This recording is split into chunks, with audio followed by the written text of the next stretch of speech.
జాతీయ రహదారులకు భూసేకరణపై సీఎం రేవంత్ కలెక్టర్లతో సమీక్ష నిర్వహించారు. భూసేకరణకు ఎందుకు సమస్యలు తలెత్తుతున్నాయని అడిగారు.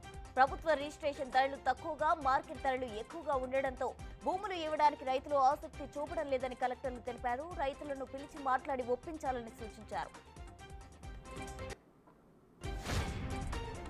ఏపీ సీఎం చంద్రబాబుతో భారత్ పెట్రోలియం కార్పొరేషన్ లిమిటెడ్ ప్రతినిధులు సచివాలయంలో భేటీ అయ్యారు. BCCL chairman and managing director Krishna Kumar, సంస్థ ప్రతినిధులు ఈ సమావేశంలో పాల్గొన్నారు. ఏపీలో పెట్రోల్ రిఫైనరీ పరిశ్రమ ఏర్పాటుపై సీఎం చంద్రబాబు వారితో చర్చించారు. దాదాపు 60,000 కోట్ల రూపాయల వ్యయంతో ఈ పరిశ్రమ ఏర్పాటుకు ఏపీలో ఉన్న సానుకూల అంశాలు చంద్రబాబు వారికి వివరించినట్లు సమాచారం. తెలంగాణ ప్రభుత్వం మరోసారి అధికారులను బదిలీ చేసింది. 15 మంది ఐపీఎస్ అధికారులను బదిలీ చేస్తూ ఉత్తర్వులు జారీ చేసింది.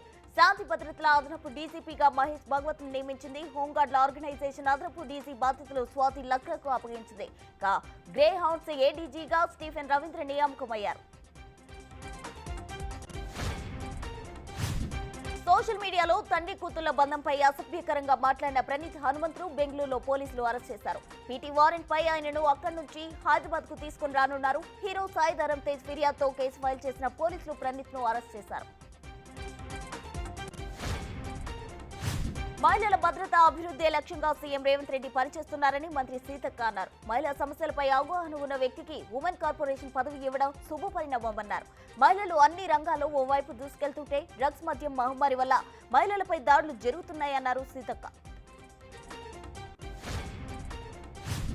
వైసీపీ హయాంలో మత్స్యశాఖను పూర్తిగా భ్రష్టు పట్టించారని మంత్రి అచ్చెన్నాయుడు మండిపడ్డారు. 5 హార్బర్లకు టెండర్లు పిలిచి వైసీపీ ఎమ్మెల్యేకు ఆయన తమ్ముడికి కట్టబెట్టారని ఆగ్రహం వ్యక్తం చేశారు. టీడీపీ హయాంలో అమలు చేసిన పథకాలన్నింటినీ మత్స్యశాఖలో తిరిగి అమలు చేస్తామన్నారు. మత్స్యకార వృత్తిపై 20 రోజుల్లో నివేదిక ఇవ్వాలని ఆదేశించారు.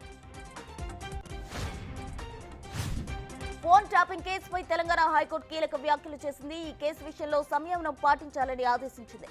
జడ్జిలు, వారి కుటుంబ సభ్యులు కూడా ట్యాపింగ్ కు గురయ్యారని, మీడియాలో వచ్చే ప్రచారం ఆపాలని కోర్టు సూచనలు చేసింది.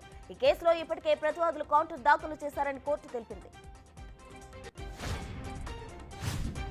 కర్నూలు జిల్లా ముచ్చుమరిలో చిన్నారి అత్యాచారానికి గురైన ఘటన రాష్ట్ర వ్యాప్తంగా సంచలనంగా మారింది. 3 మైనర్లు చిన్నారిపై అత్యాచారం చేసి మృతదేహాన్ని లిఫ్ట్ ఇరిగేషన్ లో పడేశారు. దారుణానికి పాల్పడిన నిందితులు పోలీసులు అదుపులోకి తీసుకున్నారు. ఇక చిన్నారి డెడ్ బాడీ కోసం లిఫ్ట్ ఇరిగేషన్ లో గాలిస్తున్నారు.